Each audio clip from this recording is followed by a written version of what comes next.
Good afternoon, everyone. I'm Cal Raustiala, Director of the UCLA Berkel Center for International Relations, and it's my pleasure to bring you to this event today and actually to the start of our entire year of events. And so I want to welcome back our regular attendees and welcome new people as well. Today's event, which will begin in just a few minutes, is with Dr. Richard Haass, President of the Council on Foreign Relations. I'll be bringing Richard on in a few minutes, and he will talk about both his new book called The World and his recent article called Present at the Disruption, which is about the impact of the Trump administration on American foreign policy. His book is a kind of wide-ranging guide to what really an educated person ought to know about the world. And I highly recommend it. We'll talk about it. And he'll talk about, as I said, his article as well. But before we jump into that, I just want to take a minute to highlight events that are coming up that may be of interest. Next week, next Tuesday, we are going to have Karen Richardson. Karen was former Deputy Assistant Secretary of State for Public Affairs. She's going to talk about the power of public diplomacy to rebuild American soft power. The week after that, September 29th, also a Tuesday, the Lieutenant Governor of California, Eleni Kounalakis, will talk about California's international engagement, what California is doing on the global stage, as it were. The week after that, again on Tuesday, October 6th, former National Security Council member Fiona Hill will talk about Russia's role in the 2020 U.S. elections. And some of you may recall Fiona Hill's testimony from earlier this year. So that's our upcoming lineup, and more to come, of course, after that, but those are the next few things. And so for today, let me just briefly introduce Richard. So Richard Haass is the president of the Council on Foreign Relations and a longtime government official who's worked for several different presidents, as well as in and around Washington for a long time. He's run the Council on Foreign Relations for many years as president. I know him in that capacity, and he's someone who's always a thoughtful and well-informed commentator on all issues of foreign policy. So it's really a pleasure to have you on today, Richard. And let me hand the screen over to you to begin our discussion. Okay. Hopefully I am now both audible and visible. If not, I apologize. Anyhow, welcome. It's great to be doing something with UCLA. I should confess, I nearly went to UCLA as a graduate student. I met Malcolm Kerr, who was one of the great writers and thinkers about American foreign policy toward the Middle East while I was still an undergrad at Oberlin. And he offered for me to come out and be his teaching assistant at UCLA. And I thought hard about it, and then I got detoured because I got the opportunity to study at Oxford, which turned out well, so no regrets. But I do have more than a few regrets about having missed the chance to be out there for a few years and work closely with Professor Kerr. Okay, let me say a few things. I don't want to go on forever because it's a big set of topics.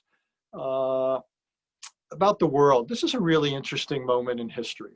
And let me talk about three things, and this will in some ways dovetail my book by the title of the World, and then the Present at the Disruption article in our magazine in Foreign Affairs. Here we are, roughly 3/4 of a century since the end of World War II. Roughly 3 decades since the end of the Cold War. So we've had a run of 75 years in one way, and we've had a run of 30 years more recently, again, since the Cold War ended. And what we've seen, particularly in the last 3 decades, is despite what a lot of people predicted, a lot of optimistic predictions, we've seen something, not the end of history, but we've seen something much closer to the return of history. And we're seeing a revival in many ways of geopolitics, including but not limited to great power rivalry and competition, most pronounced between the United States and Russia, the United States and China, also though obviously between China and India, China and Japan, what have you. This is the basic stuff of history.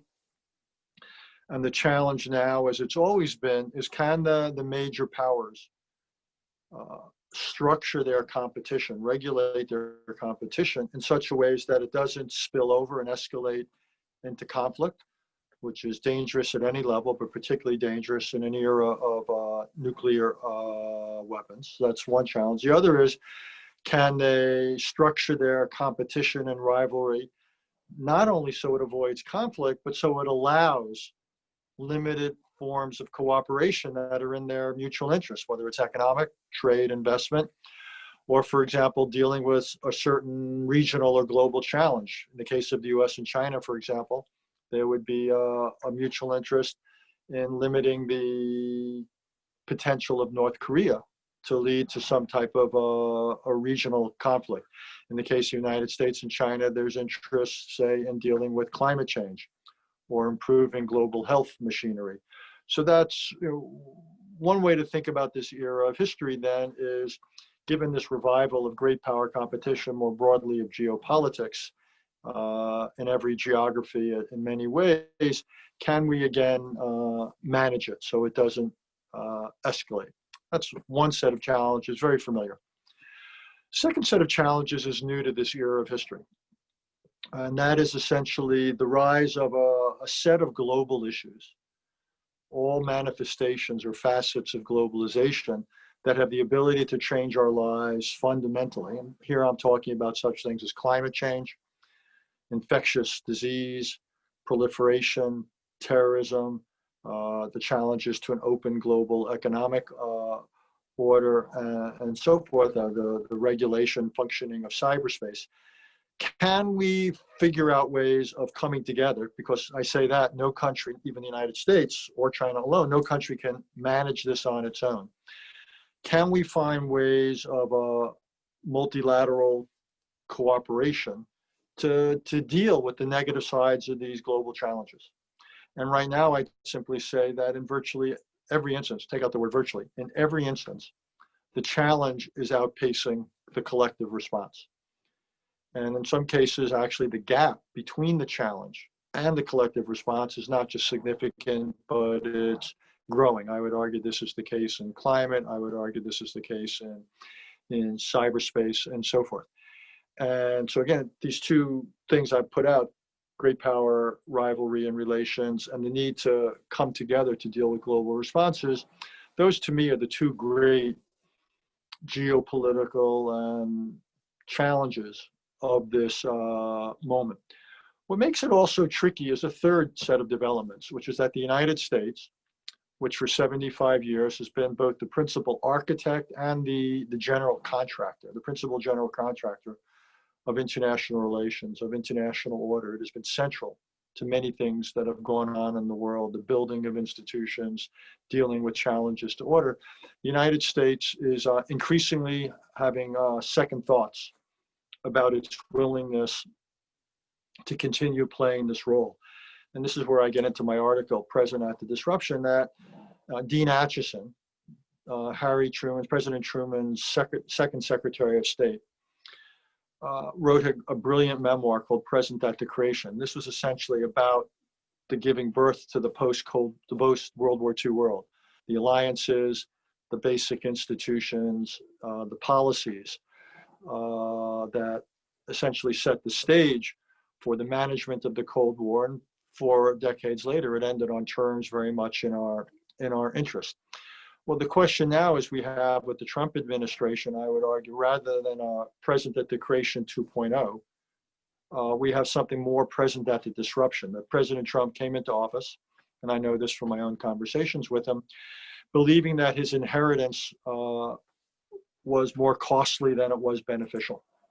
That a lot of the alliances, a lot of the trading arrangements, a lot of the institutions that he inherited were costing us more than benefiting us. We're doing more harm than good. We're not sufficiently supportive of American interests. And he has set out to disrupt many of these institutions. He's withdrawn from many treaties, from many multilateral institutions, raised questions about a lot of his inheritance. He's disrupted. But I would argue in many ways akin to healthcare, he has disrupted against what he inherited without putting something clear, much less better, in its place. So again, what we have then is this third dimension of the current period. Again, geopolitical revival, the emergence of a whole set of global issues that so far is outpacing the global response. And thirdly, a United States that has questioned and in many ways begun to walk away from the principal threads of its foreign policy that have informed its foreign policy for the last 3/4 of a century, has not put anything workable in its place.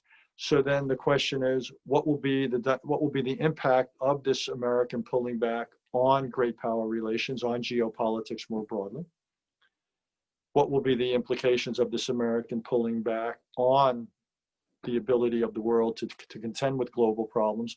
What will be the implications for the United States? One of the lessons, I would argue, of COVID-19, one of the lessons of 9/11, which we recently marked the 19th anniversary, the fires that are in your backyard, is that what happens in the world matters, that the United States cannot run from the impact of globalization or the world. These oceans are anything but moats. But there's no consensus in the United States about what our role in the world ought to be, either what our goals ought to be or what the means ought to be, what the mix of policies ought to be. So you have, again, a time of great intellectual confusion, an absence of intellectual and political consensus in the United States, or for that matter, in the world. So all of which is to say, this is a delicate moment. It's a potentially dangerous moment. One way to think of where we are in history is this has been a remarkable run of 75 years. There's been unprecedented peace, the absence for the most part of great power war, remarkable prosperity. If you look at standards of living around the world, remarkable gains, tremendous gains in health. The average person in this country probably lives an average of a decade or more than he or she would have lived 75 years ago. Around the world, it's often 2 or 3 decades longer lifespans. Far more people in the world now are living in partially or fully democratic societies. And the question I would put out to you is, are these last 75 years something of an aberration from history? And are we more likely to revert what existed in the previous few hundred years? Or are the uncertainties we're going through now just temporary, and that the United States will in some ways go back to the kind of role it's played for most of the last 3/4 of the century? And if it does, will it be able to help pull the world together to deal with the geopolitical challenges and deal with the global challenges? All of which is to say that it's a really interesting and consequential moment in history. I hope this encourages you, some of you, to think about focusing on this, not just academically, but beyond UCLA for careers. And even for those for whom it doesn't, if you plan to become doctors or lawyers or computer scientists or what have you, I hope as citizens, because you're going to have to do things like vote and figure out where you stand on a lot of these issues of consequence to you, that I hope you are tempted and ultimately drawn into devoting more of your time at UCLA and beyond to getting and staying up to speed on these issues, which will fundamentally affect your life personally and professionally. But why don't I stop there? And anything, Hal, is fair game. Okay, terrific. Thank you, Richard. And before I jump into questions, and again, for those of you watching and listening, I'm going to pose a few questions. Richard and I will have what's sort of traditional Council on Foreign Relations chat.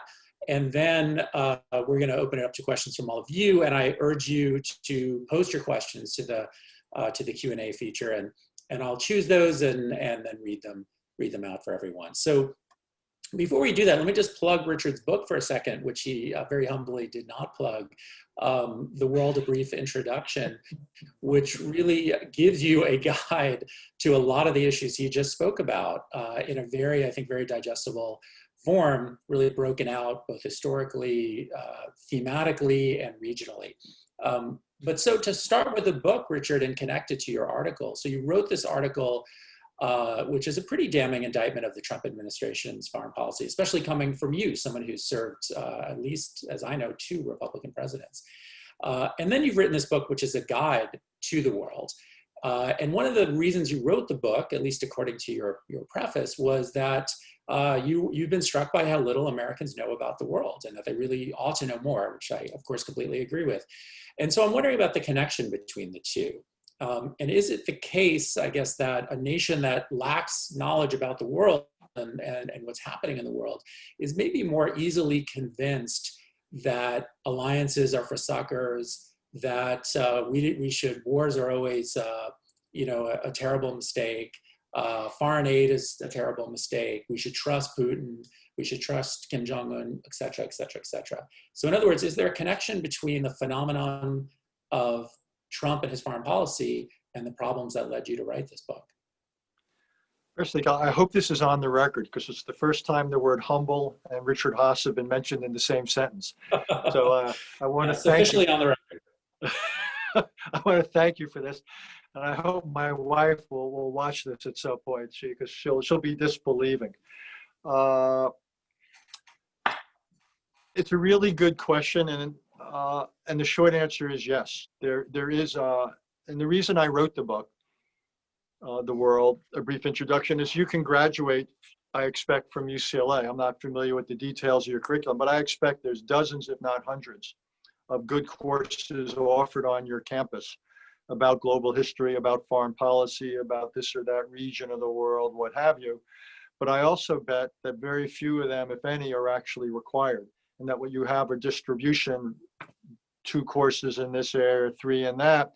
And depending upon a student's choice, how he or she navigates it, students can leave the campus with a degree, but without a foundational understanding of why the world matters, how it works, what's the relationship between the world and themselves and their country, what's the relationship between their country and the world. And originally what led me to write the book was a computer science major at Stanford who fell into this category. And again, it's totally the norm around the country. Very few courses, or very few schools now have core curricula. Most high schools don't offer these courses. You can watch the nightly news on the networks, and most nights there'll be nothing serious about the world. You can go on the internet and you can find lots of stuff about the world. The problem is you can also find lots of stuff about the world. A good chunk of it is inaccurate, but there's no post-it notes saying read this, ignore that. So I'm old-fashioned, and like this guy named Thomas Jefferson, I believe there's a strong case to be made for an informed electorate. So when people vote, they have certain issues in mind. After people are elected, they can be held to account. People can ask questions. Also in terms of investment decisions, business decisions, travel decisions, I think all this matters. But coming to your question, I also think that there's a bias towards isolationism about if you have a citizenry that does not understand the connection of the world, its implications for their welfare. Well, look at the last 72 days. And again, I've worked for 3 Republican presidents, 1 Democratic president, 1 Democratic senator. I run a nonpartisan institution. But the President of the United States, and both through the Woodward book, we've heard what the president had to say about COVID-19. And then when in the conversations of the last 24 or 48 hours, what he said about climate change and about his prediction that things were going to cool. I see zero evidence whatsoever that things are going to cool, and I see zero evidence to be confident about that COVID-19 is somehow waning, as many people are suggesting. But if people as citizens hear these things, what is to give them the ability to judge whether these are likely to be true or not? Or if you work in a factory and there's a question of tariffs, how are you to know whether they are in your interest or not, or limits on immigration? We could just go through the list. We could go through the entire agenda. So I do think the lack of history is dangerous, because you're much more likely to be reckless. It's a strong word, I admit it, but to be, or not to be careful with an inheritance if you don't understand its value. So this is a president and an administration that didn't value a lot of what it received. Essentially looked at the last 70, 75 years of history and focused on the mistakes of American foreign policy rather than the many benefits. And as a result, they have been, in my view, way too ready to discard a lot of what they inherited without understanding its value, without understanding they have nothing good to put in its place. So yes, I worry that a lack of background will deny people or undermine their ability to fulfill responsible citizenship. And also, whether it's policymakers or citizens, people are much more likely, I believe, to make bad decisions if they don't understand the stakes and the lessons of history. Terrific. As I said, I agree completely with that, but let me just play devil's advocate for a second. And, there's a long history of questioning the ability of what passes for foreign policy expertise, particularly in Washington, to yield good outcomes. So I'm thinking back to when I was a fellow at Brookings many years ago, reading David Halberstam's book, The Best and the Brightest, for the first time, and being struck by what a powerful book it was, and what a damning indictment of people who thought they knew the world and were experts. And one could fast forward to the Iraq War and other recent foreign policy disasters and say, look, a lot of the same problems are there. So is knowledge really the problem? In other words, is it really that we need more knowledge? Is it something else? What is it? Well, look, one can come up with a pretty good list of foreign policy errors, mistakes, blunders that were extraordinarily costly in terms of lives and money.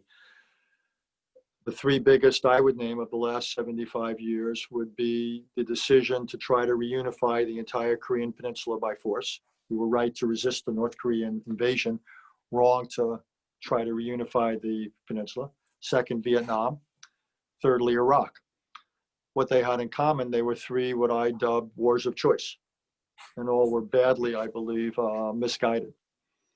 So look, and all were supported by the foreign policy establishment. So there's no guarantees here. That said, if I look at the larger canvas of American foreign policy over the last 75 years, it has been the most successful era of great power foreign policy I've ever seen. And I'm a historian, and I've looked at, we managed the Cold War. It kept cold. It didn't spill over into nuclear warfare. It ended peacefully after 4 decades on terms remarkably advantageous to us, a unified Germany and NATO. During the Cold War early on, the alliance system, the Marshall Plan, remarkably successful. We built international institutions to promote development, to promote trade and investment. Look at the economic success in the overall economic success in the world. Again, as I said, much better longer lifespans, more people living in freedom. Perfect? No. But good? Yes. And I can't think of another historical period in the modern era since the mid-17th century that is comparable. So I go, not bad to say the least. So, is information a guarantee of success in any specific decision? Of course not. Knowledge is not the same as judgment. Smart people, people who know a lot can have terrible judgment. People who don't know a lot can have pretty good judgment.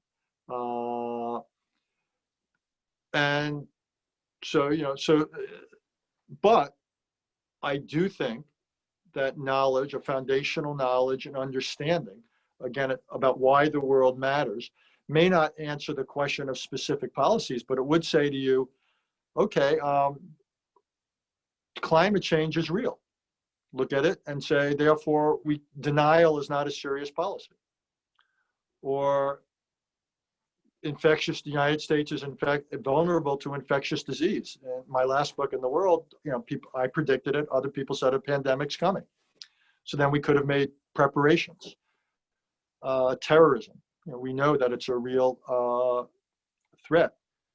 We don't want nuclear weapons to be used. There's tools we know can reduce the possibility or likelihood of them being used. So I do think there is useful knowledge. There is relevant knowledge that we ignore to our peril. So again, it's not like a cookbook where there's recipes and you go 2 tablespoons of this and 3 cups of that and we'll have peace and prosperity. I get that. And there's always the question of how you apply general principles to specific situations. But the alternative of flying blind, to simply deny things or to ignore connections, or to say, well, alliances are just places that cost us and are taking us for a ride. Really? Really? I actually think alliances are the great structural advantage of American foreign policy. We wake up every morning and we have partners who want to work with us. And if we break these bonds, what do we think will happen? Either they're powerful neighbors or take over, or these countries will do things like start developing nuclear weapons of their own. Do we really want that? So again, I'm not claiming that expertise gives you good judgment, but clearly ignorance is I think a recipe for disaster. And I do think whatever mistakes we've made, the establishment and others over the last, seven and a half decades, it's a historical record that is second to none in what it has both accomplished and what it has avoided. Great. So let me ask one final question, and I'm going to open it up to the questions coming in from the audience. And we have quite a few, and I encourage more. So you talk in both the book and the article, and a bit today even, as many foreign policy experts do, about the post-war international order, post-war liberal order, how successful it was, how important it is to this country, but also to the world. And so I'm curious, Trump or no Trump, come January, is that post-war order, which is now 75 years old, is it sustainable over the next couple of decades? And if not, what kind of scenarios do you foresee? It's not sustainable. Or even if it were, even if it were, it wouldn't be enough. And by that I mean, it's not sustainable in part because the institutions and the relationships that have informed this order for this are no longer adequate. Power balances have shifted. Things like China's rise have to be dealt with. But more important, the institutions that were created after World War II were created to contend with that world, the world of the 40s and 50s. The world of the second and third decade of the 21st century is a different agenda. Things like climate change, things like cyberspace, things like proliferation. So the answer, and it has real consequences for the next administration, even a Biden administration. The emphasis can't simply be one of quote unquote restoration. The Paris Climate Agreement, getting back into it is not even close to coming up with an answer or a resolution for climate change. The 2015 Iran nuclear agreement is inadequate as a basis for dealing with Iran for much longer. Getting back into the World Health Organization is not an answer if the World Health Organization is a flawed or inadequate mechanism. So what we really need to do is think creatively about what will it require to create or maintain order in the 21st century, given that, again, we've got a traditional geopolitical agenda and we've got this whole newfangled agenda. And again, it's a great area where intellectual work is required. Let me just add one, since this is an academic setting, let me add one particularly rich additional complication. The principal rule or source of order for the last 3.5 centuries has been the notion of sovereignty. Borders can't erase or go over borders using military force. Sovereign countries have to respect other sovereign countries, not meddle in their internal workings. And though that's been violated many times in wars, as a rule, it served the world well. And we still need it. And indeed, without it, we'd see more Iraqi invasions of Kuwait, Russian invasions of Ukraine, what have you. We don't want to live in a world where borders are not respected. But, and it's a big but, we're living at a time where that's necessary but not sufficient. Does Brazil have the right to destroy the rainforest if it's within its borders, if that exacerbates climate change for us all? We decided after 9/11 that Afghanistan didn't have the right to harbor, the Taliban didn't have the right to harbor Al-Qaeda within its borders if they were going to commit terrorist actions against us. Should Russia have the right within its borders to allow hackers who interfere in the American electoral process. We can go around virtually every international issue. What about countries' responsibilities to deal with outbreaks of disease? So what we've got to figure out in the 21st century is how do we maintain respect for sovereignty? We don't want to have wars become commonplace, but at the same time, how do we build in the idea that with sovereignty comes obligations to not to allow certain activities to take place within your own borders that could have adverse consequences for others, or that would result, say, in a genocide. And the world hasn't figured this out. The world doesn't agree to it in many cases, or if it agrees with it in principle, it can't figure out how to enact it, how to implement it in practice. And that's just an example, I think, of the kinds of challenges that we're dealing with. I agree with that completely. So let's go to the questions that have come in. I'm going to start with, this question is from someone named Robert O'Brien. Now, I'm going to guess this is not the National Security Advisor, but just on the off chance it is, I'm going to go ahead and ask it as our first one. He asks, in what ways did the US and USSR constructively cooperate in the 20th century as competing great powers? And how can we take those lessons of 20th century great power conduct into a new dynamic between the US and China? It wasn't positive cooperation in the sense that the two of them, for the most part, did not do things together to accomplish a positive good. It was more negative cooperation, and the two of them agreed collectively not to do certain kinds of things. So they agreed to arms control agreements, which capped certain categories of weaponry, and that provided for certain mechanisms for inspection and verification. There were certain unwritten rules of the road that they wouldn't directly attack not just one another, but close allies of the other, and so forth. Basically, they would be circumspect in their behavior, so they wouldn't light fuses that could ultimately bring the two of them into direct conflict. There were things like that. So and I think there were certain understandings about the limits to what they would do inside the territory of one another, and so forth. Because again, they needed to maintain certain kinds of working relations. And I think some of that still is relevant for the United States and Russia. One of the first decisions whoever's elected this November is going to have to decide is what to do about expiring nuclear arms control agreements. That's going to come up in February of the new year. And for the United States and China, I've been a consistent advocate for more of a US-Chinese strategic dialogue that would essentially try to come up with some rules of the road for conducting US-Chinese relations, again, both to limit competition so it doesn't go beyond a certain point, and second of all, and more positively, that it would allow for areas of limited collaboration. So I think the United States and China actually have more of an upside than the United States and the Soviet Union ever had, in part because the Soviet Union was much more isolated from the rest of the world. China is much more integrated in the rest of the world. China has much more of a real vital economy. And so I think there are potential upsides for the United States and China, and I would love to see those come about.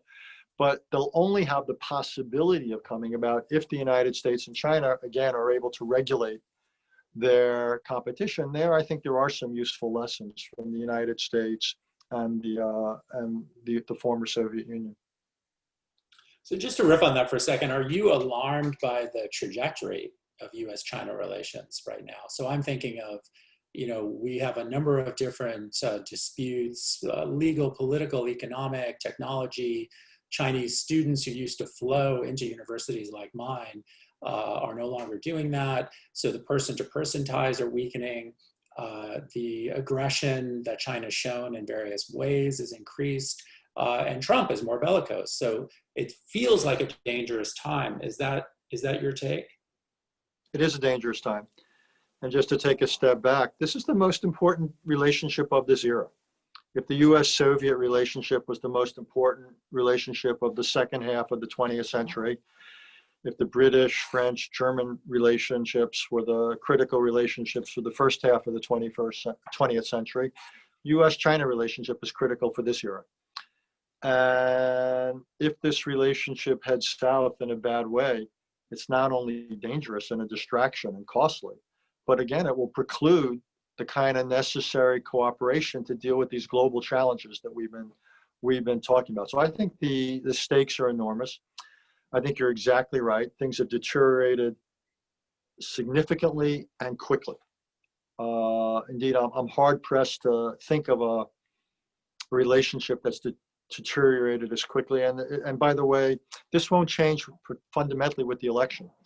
A lot of the criticisms of China are shared by people who would support and go to work for, I would expect, Vice President Biden, were he to be elected this fall. So no one should dismiss this as simply Donald Trump or simply election year politics. It's much more profound than that. I think the Chinese, to some extent, have brought a lot of it on themselves by their much more assertive or aggressive behavior, what they've done in Hong Kong, what they're doing with India, what they've done in the South China Sea, what they've done in the realm of trade. And I think, we have to some extent added to the mix by what we've done in public and so forth. But I worry again about a lack of a serious conversation. What I would hope the new administration would do, I'd focus on a few things. One is ultimately reestablish a serious private dialogue with China. Second of all, repair our alliance relationships. We'd be far more influential in trying to shape Chinese behavior if the United States did it in tandem with our European allies, with Japan, South Korea, India, and others. There's also certain things we've got to do for ourselves. We can't keep China down for the most part. China's going to determine its own future. It's got a lot of challenges, but we can compete. And it's not China's fault that we've reacted as badly to COVID-19 as we have. It's not China's fault that our infrastructure is in the shape it is, that our politics is as divided as they are, that K through 12 education in many parts of the United States is as poor as it is. China's not responsible for our broken immigration system. China's not responsible for our divisive politics. So we have got to do a lot. We want to succeed with China. I would say the two most important things to begin with are repairing the home front. I once wrote a book called Foreign Policy Begins at Home. I continue to believe that's true. And second of all, repairing our alliances. Then we're a stronger United States. We're stronger because we bonded or banded together with other like-minded countries. Then we can present China with some pretty clear choices. That if you are to act this way, here will be the positive consequences. If you are to act this way, here would be the negative consequences. And I think we need to do that. One thing I think people don't always appreciate is China has effectively one ally, maybe. We have dozens, and it's a huge advantage that we're squandering. So the next question, somewhat related though, doesn't mention China specifically. The Trump administration's retreat from multilateral engagement comes as a lot of business leaders are increasingly entangled in global questions. They point to Disney, the recent issue around Mulan, Facebook, Twitter, YouTube, you can mention the NBA, etc. What values should guide leaders of these companies in this context? This is an interesting example of what you were talking about a moment ago of how different, no one would have asked this question 40 years ago about companies vis-a-vis the Soviet Union. Right, because many companies have far more touch points with China than they ever had with the Soviet Union. Also, companies now are far more important actors in many ways on the international stage. Right. If you look at the United Nations, you have 190 something countries with seats in the General Assembly. I would say Microsoft and Apple and Google are more important than all but a handful of them. And one of the things we need to think about in what goes by the phrase global governance, ANCE, is how we better integrate the private sector or even NGOs. I mean, the Gates Foundation, there's no way you could have a serious meeting dealing with global health without the Gates Foundation at the table. So we've got to redesign some of the functioning of international arrangements to take into account the fact that nation states, as important as they are hardly the only players on the chessboard. In some cases, they're not the most significant. Look, I think with China, I don't think we're heading for a complete divorce. What I tell companies is I don't much like the phrase decoupling. That's too black and white. It's too extreme. It's not possible. It's not desirable. But we're going to have to discriminate. And there's going to be forms of technology interaction that are not going to be permitted for reasons of security, privacy, competitive reasons. And so we're going to have to figure out how to design and then implement, not a divorce, but something of a separation. It's almost the language is a little bit like marriages in this case. We've had something of a marriage. I don't think the answer is that's not sustainable anymore, or even in our interests in certain ways. We don't want to go to a divorce for economic and other reasons. So what we need to figure out is, where do we say relationship, for example, no one should be against normal agricultural trade, a lot of non-technology laden manufacturing, and so forth, normal investing. But there might be certain areas of technology which we say this is too sensitive to share, or we don't want to be dependent. We want to maintain privacy. We want to be more self-sufficient. I think one of the lessons of COVID-19 is we don't want to be as dependent as we've been on foreign sources of supply. We want a bit of supply chain redundancy, or we want greater resilience. That could come through stockpiling, domestic manufacturing, what have you. So I think in the aftermath of both COVID-19 as well as the deterioration in U.S.-China ties, I think we're in the early stages, Cal, of the process of coming up with new ground rules. Not limited to U.S.-Chinese economic relations, but that's a big part of it. And my own hunch is a lot will continue to happen. What I think there'll be, the area where there'll be the greatest restraint will be with areas of select technologies. I think also you asked about companies, and I think in other areas, companies are going to have to make decisions about trade-offs and how anxious they are to have access to the Chinese market. But in some cases, they're going to have to pay a price. And they're going to have to decide, is that something they're prepared to live with? And whether it's constraints on freedom of expression or what have you. And I think it'll be a very interesting set of decisions for a lot of companies, because they're going to have multiple stakeholders. And just like Google had issues with some of his workers who didn't want their technologies being used by the US government in certain ways. Well, what about shareholders or workers who say, we don't want this or that company producing intellectual property to self-censor? So I think for a lot of these companies, there's going to be some very difficult decisions to make, and navigating competing constituencies, because we're now in a world where shareholders are but one constituency. They're not needless to say, they're not the only. For some, they may not be even necessarily the primary one. I think it's going to be I think being a CEO is going to get tougher, not easier. I agree. And I think one of the interesting things, the only thing I'd really add to that is, in some of these cases, like let's say the NBA or Hollywood, I recently wrote a piece for Foreign Affairs about Hollywood and their foreign policy problem. There are dimensions that go beyond the companies that actually reflect American soft power. And the NBA is a quintessentially American institution, and yet it's totally caught between these two things. It's huge in China. It ran into a lot of difficulties, and it's attacked sort of either way. So it's not just the company or the league in that case. It actually has implications for how we are seen by the world. So that's another dimension we can only begin to kind of think about. So next question, we've interestingly had a pretty long conversation about foreign affairs without really talking about the Middle East, which is striking. So this question is about the Middle East. So recalling your service as special advisor to the president on the Middle East, would you comment on prospects for the two-state solution, given recent developments in Israel, the UAE-Israel agreement, Jared Kushner's peace plan, etc.?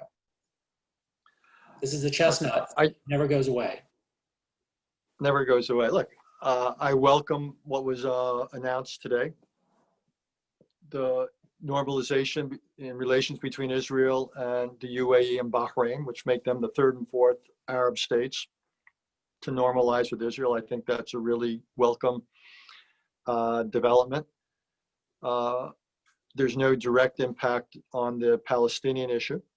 And I still think that it's in not just the Palestinians' interest, but I think it's also in Israel's interest to resolve the Palestinian issue. If Israel wants to remain a democratic Jewish state and not have to choose between its democraticness and its Jewishness, then it needs a Palestinian state living alongside it. Obviously, the details to be determined and so forth, consistent with Israeli security and the rest. And the only potential linkage I see here is that if the Palestinians internalize the message that the world is not going to deliver a state to them, whether it's through the UN, the Arab League, or anything else, the Arab countries are getting tired of this issue. They want to normalize with Israel for either economic reasons or strategic reasons to better push back against Iran. And that the Palestinians realize that the only path to a Palestinian state is a direct path, which is through direct negotiations with Israel. Now, it's easier said than done, given the divisions within the Palestinian leadership, the politics of Israel. But at the moment, it's not happening at all. And I would say the trend and time are not the friend of the Palestinians. However imperfect the options are today, they're more imperfect than they were 5, 10, 20, 30, 40 years ago. So I'm hoping the Palestinians take on board that message. But in the meantime, the two-state solution, the chances for it are remote, and they're not improving in the sense that given settlement activity, given attitudes, and so forth, because the urgency of it to some extent is going down. If Israel can normalize with Arab countries without dealing with the Palestinian issue, then it removes one of the incentives for Israel to deal with the Palestinian issue. Though again, I think Israelis would be wise to think of it not as a favor they do to Palestinians, it's a favor they do to them themselves. But that issue is still there. It's not going to move ahead on the basis of Donald Trump and Jared Kushner's peace plan. That's a non-starter. The best thing about, it seems to me, the UAE decision is not only the normalization with Israel, but temporarily at least to put annexation off the table. The other things about the Middle East, though, is you still have 3 entirely failed states in Yemen, in Syria, in Libya. You have potential failed states in places like Lebanon, and you have an Iran that is closer to putting together the prerequisites of a nuclear weapon. It's closer today than it was 3.5 years ago. So the Middle East is, and still remains, and might well remain for some time, the most turbulent part of the world. It's only about 5%, give or take, of the world's population, but it's a lot more than 5% of the world's problems.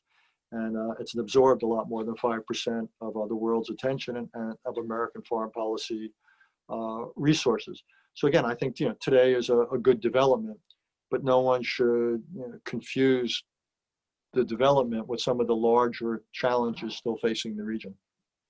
Just on that last point, it's one I've often been struck by, how much kind of mind share of any given president in the last 30 years, 40 years, I don't know how long, is consumed by the Middle East. And as you say, 5% of the world's population. And, at one point, maybe really significant for oil reasons. That's decreasingly true. Obviously, we have strong interest there with regard to Israel and other actors. But is it high time that we stop paying so much attention to the Middle East? Yeah, the answer is not to wash our hands of it or ignore it, but I think it's not to allow it to absorb so many of our foreign policy resources, so much of our bandwidth. If you had told me 30 years ago, as the Cold War was ending, the Cold War said the wall came down on all days, it was 11/9/89. If you had told me that over the next 3 decades, the United States would have fought as many wars in the greater Middle East and so much of our foreign policy would have been absorbed, I would have thought you were nuts. Now, the first challenge was the Gulf War when Iraq invaded Kuwait. That was a war that was, shall we say, thrust upon us. What I described in a different book as a war of necessity. And I think we were right to respond, and I think we were mostly right to respond in the way we did, in a limited fashion. And then we kept a limited number of troops in the region afterwards. I thought that was fine. I think we got, I thought the 2003 Iraq war was a strategic error. I think our ambitions in Afghanistan became a strategic error. So I think we've gotten over-involved in the Middle East. I think going forward, the question is, how do we right-size it, given both the nature of the Middle East and given all else? And I think that's an interesting conversation. But downsizing what we're doing in the Middle East militarily, I think, is fine. Energy is a little bit less significant. but I think it's essential that Iran not be allowed to get nuclear weapons or get to the precipice of it. We still have major concerns about terrorism emanating from the region. We still have our historical and moral support for Israel. Again, it's one of the reasons that I think Israel needs to be careful not to act in ways or to foreclose the possibility of being a democratic state and a Jewish state, which is why the Palestinian issue must be dealt with in a fair and comprehensive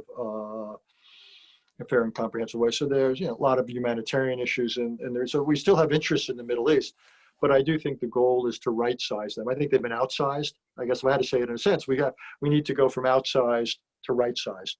And reasonable men and women can disagree on what right sizing is, but clearly it's got to absorb less of our bandwidth and calories for the next 30 years than it's absorbed for the last 30 years. This doesn't make strategic sense. So we have a somewhat unusual question about demography, which I think is a topic that's important and doesn't get enough attention. So this is not to endorse the question necessarily, but the topic is an important one. How has the explosion of the global population contributed to local, regional, and global competition, and how might this be overcome? And I'll just mention, there's a book just out by Matt Iglesias about 1 billion Americans and the idea that the U.S. should actually grow significantly. You talked earlier about China. One of the things that gives China a lot of power is its massive size. So traditionally, size was viewed as something that was good for states. States wanted to be bigger. That's not so true today. There's a lot of interesting dimensions to this. Yeah, look, population is both a strength and a potential strength and a potential burden. It depends. China, for what it's worth, is now about 1.3, 1.4 billion. Over the next, probably by the end of the century, will be closer to 1 billion. So China is, the result of the one-child policy and so forth. China is, and the danger for China is going to be that the ratio of working age to non-working age is going to move in directions that are going to be very hard to sustain. The one part of the world that's going to experience a massive population increase in the next 50 years will be Africa. And the question for Africa is, can it provide for the schooling, food, the housing, most important jobs, because so many of these people are going to be young. And if it can't, what will be the consequences? So I think I'm worried about that, particularly in a context of often poor governance in many African countries. Climate change will be a real problem for lots of African countries. Large population coming in Africa just at the time when technology is replacing a lot of human labor. So the time, Africa's timing is unfortunate there. But I think the United States is slowly growing as a result of, in part, demography, immigration, but the immigration has, numbers, as you know, have come way down. But I don't think population per se is strength. Again, it can be strength or it can be burden. It all depends upon its relationship with productivity, what kind of services are provided, the strength of national cohesion.